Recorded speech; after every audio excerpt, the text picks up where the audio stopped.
देखिए, पाकिस्तान के साथ अगर आपने कहा बिजनेस करने में, उनका रियल बिजनेस तो टेररिज्म है ना।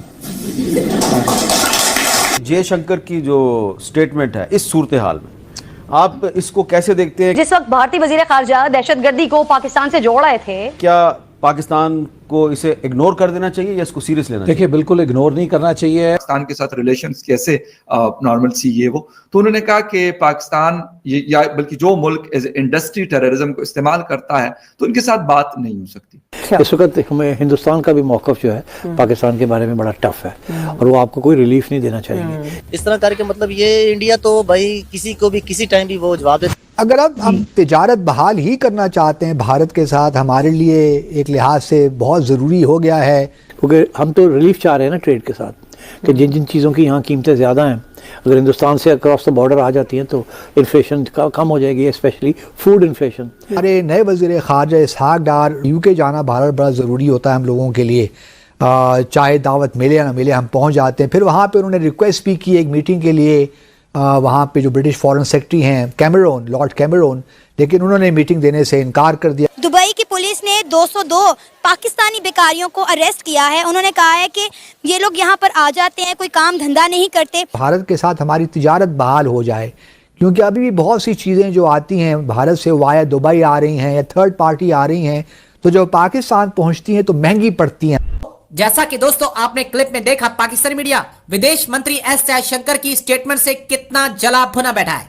दरअसल एस जयशंकर ने कहा कि पाकिस्तान का पेशा ही आतंकवाद है, अब उनसे इस पर कैसे बातचीत की जाए। आतंकवाद को बढ़ावा देने के मामले पर भारतीय विदेश मंत्री एस जयशंकर ने एक बार फिर पाकिस्तान को खरी खरी सुना दिया है और कहा है कि भारत अब आतंकवाद के मुद्दे पर बख्शने के मूड में नहीं है। विदेश मंत्री ने कड़ा संदेश देते हुए कहा कि अब इस समस्या को नजरअंदाज नहीं किया जाएगा।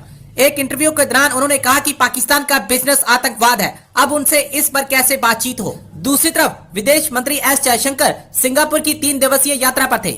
यहाँ पर उन्होंने नेशनल यूनिवर्सिटी ऑफ सिंगापुर के institute of south Asian studies में अपनी लिखित पुस्तक वाई भारत मैटर्स पर आयोजित एक कार्यक्रम में हिस्सा लिया। उन्होंने पाकिस्तान पर कड़ा प्रहार करते हुए कहा कि पाकिस्तान शुरू से ही आतंकवाद को प्रमोट करता है। अब पिछले दिनों हमारे नए वज़ीर ख़ारजा इसहाक डार ब्रसल्स गए हुए थे, वहाँ पे इंटरनेशनल एटॉमिक एनर्जी के हवाले से एक कॉन्फ्रेंस थी। उसके बाद वो पहुँच गए यूके, क्योंकि यूके जाना भारत बड़ा ज़रूरी होता है हम लोगों के लिए, चाहे दावत मिले या ना मिले हम पहुँच जाते हैं। फिर वहाँ पर उन्होंने रिक्वेस्ट भी की एक मीटिंग के लिए, वहाँ पे जो ब्रिटिश फॉरेन सेक्रेटरी हैं कैमरून, लॉर्ड कैमरून, लेकिन उन्होंने मीटिंग देने से इनकार कर दिया। अलबत्ता टेलीफोन पे ज़रूर बात की हमारे वज़ीर ख़ारजा के साथ। हमारे वज़ीर ख़ारजा ने उनको पाकिस्तान आने की दावत भी दी, लेकिन मुलाकात नहीं हो सकी। वहाँ पे फिर पाकिस्तान जो हाई कमीशन है लंदन में, हमारे वज़ीर ख़ारजा ने वहाँ पर एक प्रेस कॉन्फ्रेंस भी की और एक सवाल के जवाब में उन्होंने हमें बताया कि जी हाँ, पाकिस्तान के जो ताजिर हैं वो चाहते हैं कि भारत के साथ हमारी तिजारत बहाल हो जाए, क्योंकि अभी भी बहुत सी चीज़ें जो आती हैं भारत से वाया दुबई आ रही हैं या थर्ड पार्टी आ रही हैं, तो जब पाकिस्तान पहुंचती हैं तो महंगी पड़ती हैं हम लोगों को। तो इसको हम एग्जामिन करेंगे, तमाम स्टेक होल्डर से हम बातचीत करके कोई फैसला करेंगे। तो आइए पहले वो ज़रा क्लिप सुन लेते हैं जो इसहाक डार साहब का है, हमारे वज़ीर ख़ारजा का है, कि उन्होंने क्या कहा। पहले वो सुनते हैं और फिर हमारे जो मेहमान हैं उनसे हम बात करते हैं। कम्युनिटी पाकिस्तान में काफ़ी ये अपील भी करती है, डिमांड भी करती है। बजट से पहले मेरी सबसे मीटिंग हुई, क्योंकि लास्ट ईयर का बजट मैंने एज फाइनेंस मिनिस्टर पेश किया था 20, 23, 24 का, तो उन सब की ये थी कि जी हम जो इम्पोर्ट्स तो अभी भी हो रही हैं वो। जी नाज़रीन, ये भी याद रहे कि जब पीटीआई की हुकूमत थी और पीटीआई ने एक पॉलिसी फार्मूलेट कर ली 5 अगस्त 2019 के बाद, तो उस वक्त भी पीटीआई की काबीना के अंदर से भी ऐसे लोग थे, मिसाल के तौर पर रज़ाक दाऊद साहब जो कि उस वक्त कॉमर्स के मिनिस्टर थे, वो भी इसी किस्म की बातें करते थे कि जी तिजारत तो बहाल कर ही लेनी चाहिए। फिर मियां मनशा साहब बार बार हमें ये कहते रहे, और जो बहुत बड़ा नाम है पाकिस्तान के कारोबारी हल्के से जो सनतकार हैं, तो वो भी यही बातें करते रहे कि जी पाकिस्तान के साथ रिलेशंस कैसे नॉर्मल सी ये वो, तो उन्होंने कहा कि पाकिस्तान या बल्कि जो मुल्क एज इंडस्ट्री टेररिज्म को इस्तेमाल करता है तो उनके साथ बात नहीं हो सकती। खैर, चीन के हवाले से भी उनका ऑफिशियल स्टेटमेंट एक आया, अरुणाचल के हवाले से या फिर LAC के ऊपर जो कुछ हुआ उनसे एक जिसे कहते हैं कि एक चाइनीज डिप्लोमेट ने उनसे थिंक टैंक में क्वेश्चन किया था, उस हवाले से भी बात करेंगे। और इसके साथ साथ एक बड़ी अहम डेवलपमेंट ये हो रही है कि जो सी रूट है वहां पर हुसीज और बाकी जो सोमालियन पायरेट्स हैं वो जहाजों को अटैक करते हैं, लेकिन इंडियन नेवी की जो वहां पे डिप्लॉयमेंट है वो बढ़ाई गई है और वो बड़े एक्टिव हैं और बहुत सारे जो शिप्स है उसको बचाया भी है, जिससे मैं कहता हूं कि वर्ल्ड रिकग्निशन और बड़ी है इंडिया की दुनिया भर में। चीमा साहब, जो फसल आपने बोई थी अब वो जवान हो चुकी है, अब वो काटने का टाइम है। हमें सिर्फ ये बताया जाता है कि इंडिया तुम्हारा दुश्मन है, तुमने इसके खिलाफ जाना है, लेकिन जो हमें ये सिखाते हैं असल में ये लोग कारोबार करते हैं। पाकिस्तानी नौजवानों को क्या गुस्सा है, ये श्रीलंकन को जला देते हैं।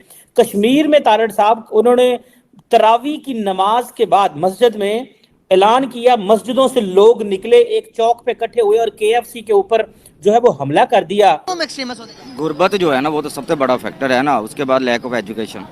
IMF ਦਾ ਬਾਈਕਾਟ क्यों नहीं कर रहे ਤੁਸੀਂ भाई?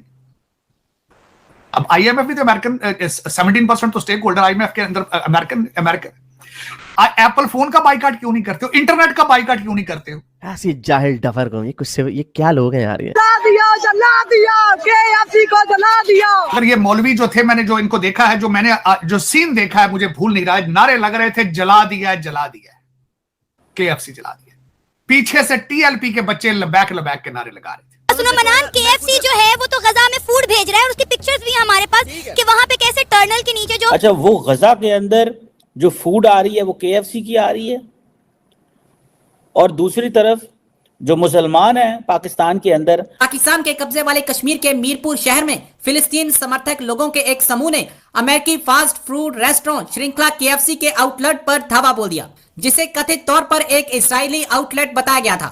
भीड़ जिसने कथित तौर पर दावा किया था कि KFC में इजरायली वस्तुएं थी और इस रेस्टोरेंट पर पथराव भी किया। पुलिस के साथ इनकी झड़प भी हुई। रिपोर्ट्स के मुताबिक KFC पर हमला करते हुए लोगों ने इजरायली विरोधी और फिलिस्तीन समर्थक नारे लगाए। जाहिर है यह घटना पाकिस्तान में चल रहे बॉयकॉट इजराइल आंदोलन से संबंधित है। पुलिस ने कथित तौर पर हिंसा में शामिल 50 से अधिक प्रदर्शनकारियों को गिरफ्तार किया है। KFC पर हुए हिंसक हमले के वीडियो सोशल मीडिया पर प्रसारित किए जा रहे हैं। इस घटना को लेकर पाकिस्तान में लोग बटे हुए हैं। वहीं अन्य लोग पाकिस्तान में ये चिंता व्यक्त कर रहे हैं कि अगर पाकिस्तान में यही जारी रहा तो पाकिस्तान में इन्वेस्टमेंट कोई नहीं करेगा, पाकिस्तान से सभी विदेशी कंपनियां भाग जाएंगी। साहब ये पाकिस्तानी नौजवानों को क्या गुस्सा है, आपको पता जब हम बात कर रहे थे इस टॉपिक के ऊपर कि पाकिस्तानी नौजवानों को क्या गुस्सा है, ये श्रीलंकन को जला देते हैं, ये KFC जो पूरी दुनिया में 140 मुल्कों में कारोबार करता है उनकी फ्रेंचाइजीज बंद करना चाहते हैं।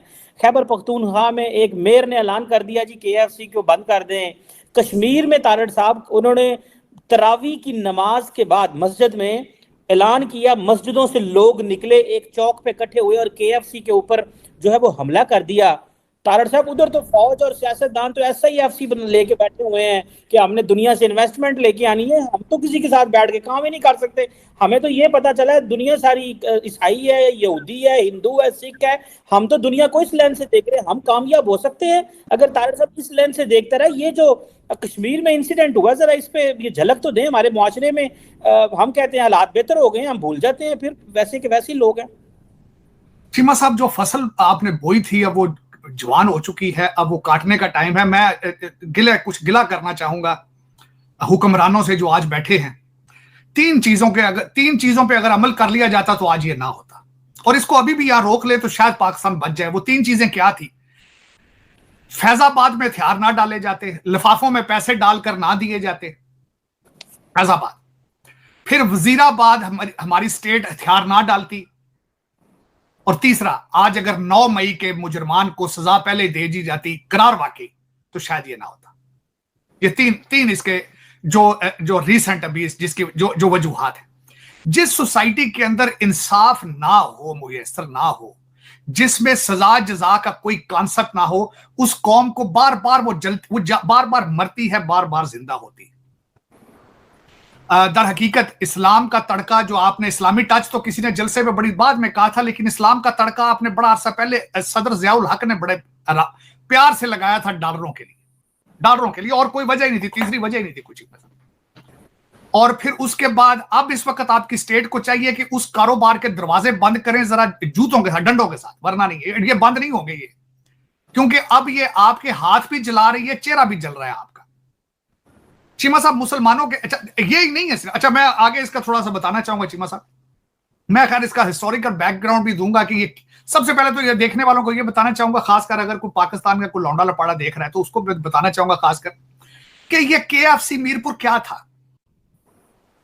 ये KFC किसी पाकिस्तानी ओनर था, फ्रेंचाइजी, जिसको आपने आग लगाई है, नंबर 1। दूसरा, KFC क्या है? KFC एक अमेरिकन ऑर्गेनाइजेशन है। अब वो दोबारा खुलेगी तो वो अपना नुकसान किस तरह पूरा करेगी? वो अपने या तो चीजें बढ़ा देगी, कीमतें बढ़ा देगी, और या फिर वो इंश्योरेंस से क्लेम लेगी, तो इंश्योरेंस पाकिस्तानी हो गए, वो करने वाले चीजें फिर महंगी हो जाएंगी। मैं इस कौम की मिसाल देना चाहूंगा। मैं चीमा साहब हिस्ट्री का स्टूडेंट हूं, हिस्ट्री को बड़े प्यार से पढ़ता हूं, बड़ा सीखने की कोशिश करता हूं। ब्रिटिश दौर में, अच्छा इससे पहले भी बल्कि जाऊं, अगर ये मौलवी जो थे, मैंने जो इनको देखा है, जो मैंने जो सीन देखा है, मुझे भूल नहीं रहा है, नारे लग रहे थे जला दिया है, जला दिया है, KFC जला दिया। पीछे से TLP के बच्चे लबैक लबैक के नारे लगा रहे थे, लबैक या लबैक, वो नारा ही उनका, पेटेंट ही उनका है, उन्होंने उसके ऊपर उसको ट्रेडमार्क बनाया। चीमा साहब, उससे आगे मैं चलना चाहूंगा कि यहां पे KFC वाले क्या करते थे ड्यूरिंग कॉलोनियल पीरियड। ब्रिटिश जब अटैक करते थे किसी सूबे के ऊपर, जो टेक ओवर करते थे, उसके बाद जो जंग पे खर्चा आता था उसको बिल दे देते थे। वो कहते थे जंग तो वास्ते लड़ी है तो पैसे भी दो। उसकी सबसे बड़ी मिसाल आज देना चाहूंगा, 1757 की जंग थी, प्लासी की, बंगाल की जंग। उस जंग में जब सिराजुद्दौला साहब को मारा गया तो बंगालियों से पैसे लिए थे ब्रिटिशों ने, उस जंग का खर्चा लिया था। ये एक मिसाल दे रहा हूं। इसी तरह ये कौम आपकी जो है मुसलसल, ये KFC का खर्चा भी यही देंगे, आप ही देंगे। मैं आज इनसे सवाल 2-4 और करना चाहता हूं, ये जो जिन्होंने आग लगाई है, IMF का बाइकाट क्यों नहीं कर रहे तुसी भाई? अब IMF भी तो अमेरिकन, 17% तो स्टेक होल्डर IMF के अंदर अमेरिकन। एप्पल फोन का बाइकाट क्यों नहीं करते हो? इंटरनेट का बाइकाट क्यों नहीं करते हो? उधर क्यों नहीं जाते हो?